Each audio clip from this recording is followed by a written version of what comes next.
So, Porsche 917K 124 scale. This was a model that I saved from the production of Uncle Morris. Uncle Morris was a friend that sadly passed away, I think 2 years ago now, and he was a very, very funny guy, you know, very, very kindly modeler that used to come to my shop and visit me with Giuliano, with the other friends from their office from Milano Commune that we had the side of the Soldotino shop back in the 90s, you know.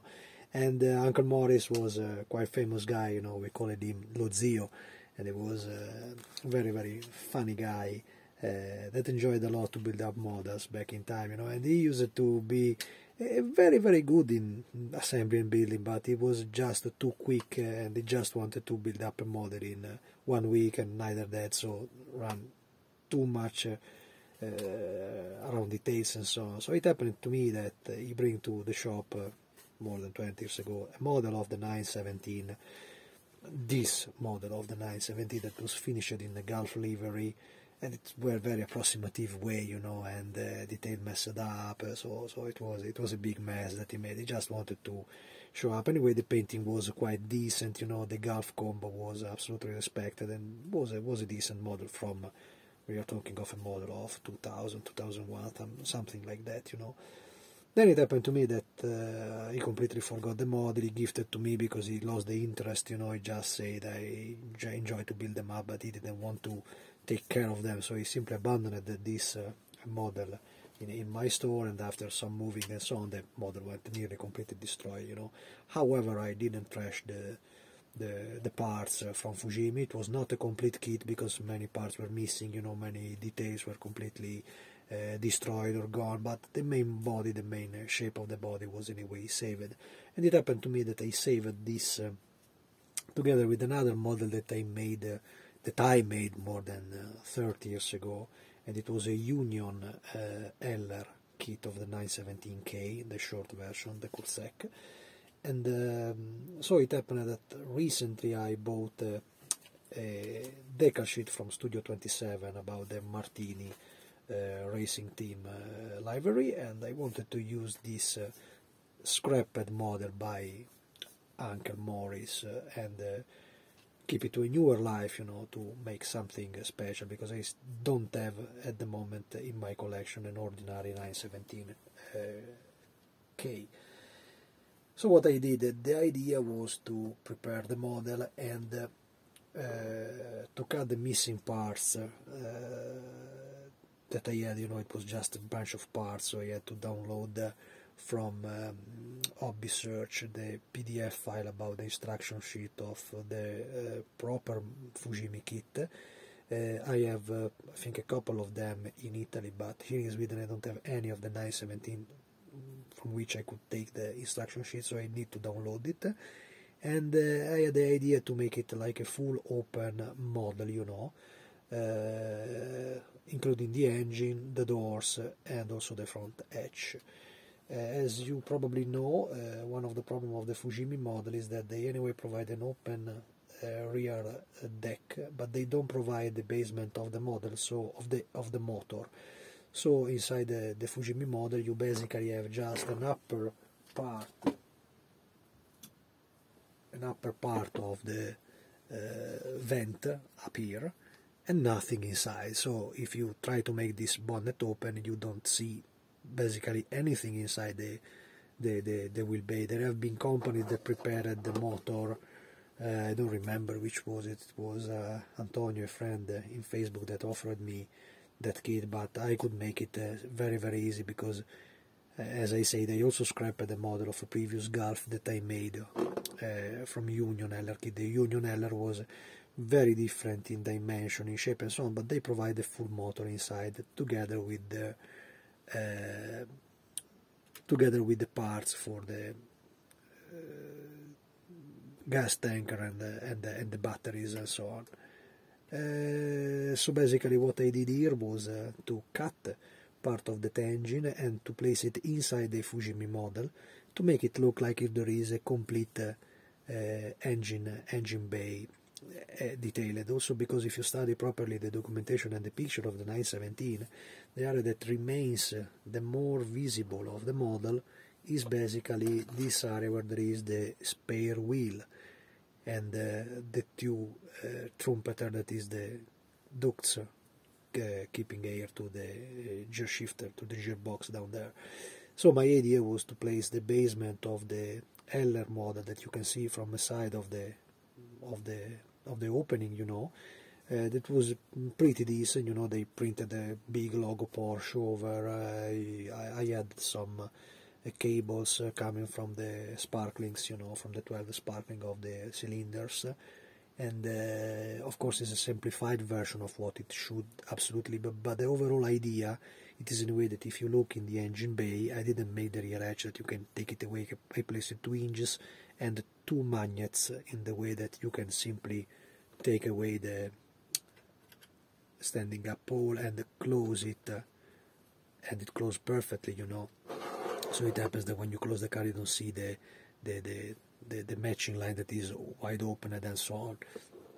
And it was quite tricky to do because every time you had to make a dry fitting, as well as I studied the hinge for the doors, because this model also had the opening side doors, even with magnets. I hope that I don't break them now. That will be something, you know, if during a video I make a serious damage. And it's something like this, you know. The 917 had I hope that you can see that in the video.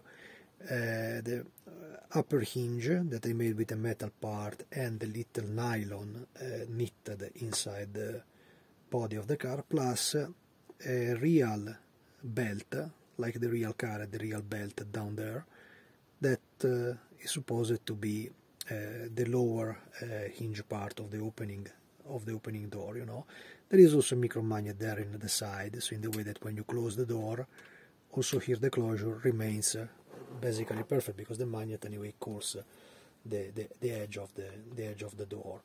And so the building up was, I don't dare to say straight from the box, because nearly half of the model have been scratch built, so all the rear part of the car have been scratch built by me. I just kept part of the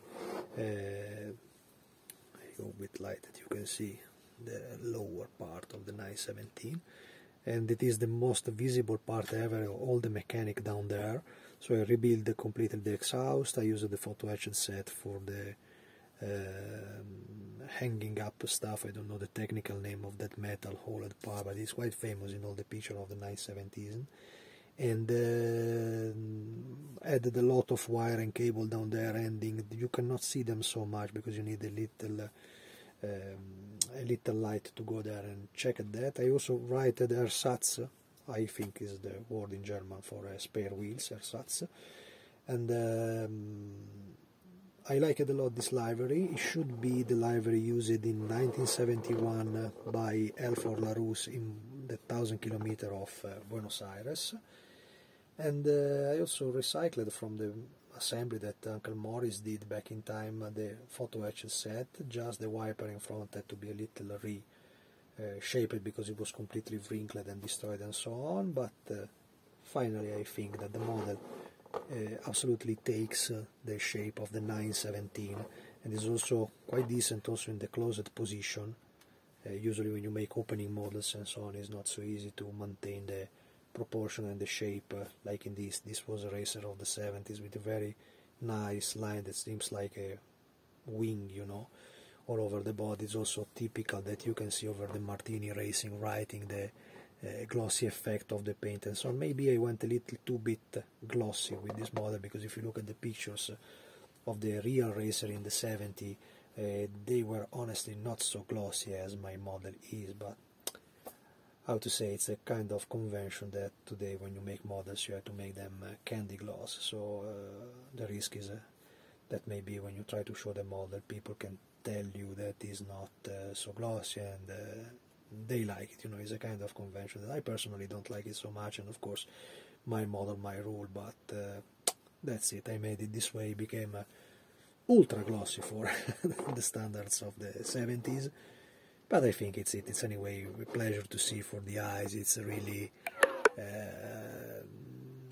worth it. 917 absolutely deserved it. I made a simplified also version of the internal frame, because in the original idea there was also to make this side in front opening with magnet and so on, but then I gave up because inside the Fujimi model, inside the decal sheet for this Fujimi model, this particular frame over the decal became quite complicated. Consider that this is a yellow decal, and for me the quality of cartograph of this sheet was not so good at all, but not because of the guy selling me that sold me all stuff. No, it is just because it already happened that color so light and so on give problems in cartograph printing. I think it was printed in also this about 15 to 20 years ago. You know, that was surely the printing time of that decal sheet. Anyway, I was able to manage it. I suspect that I forget to close the NACA duct there, and that made it a little complicated to fit the number 38 inside the round, the white round there. I applied the PA photo etched part down here, opened a little better the two ducts from the brakes, and fitted up finally with the wheels with some details, you know, with the little indication of the direction of the position of the front wheel, rear wheel, front left, rear left, and so on. And that's it. For me, it was a lovely build. I'm really grateful to have saved the model from Uncle Morris. It's a way to remember him, and I think he will be very, very happy to see what is temporary and very quick build-up could end today after 20 years and after some years that he passed away, you know. And that's it. Thanks for watching. This is another 917 for my collection. Now I have three. I have the 917K, this one, Buenos Aires 71.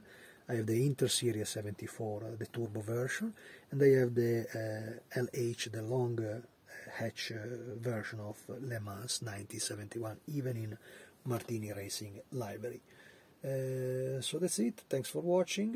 You will see also the video, just the music video with picture and without my unuseful blah in the background, so just the picture of the model, and also that will be made quite soon and posted on my YouTube channel. Thanks a lot, and see you in the next one.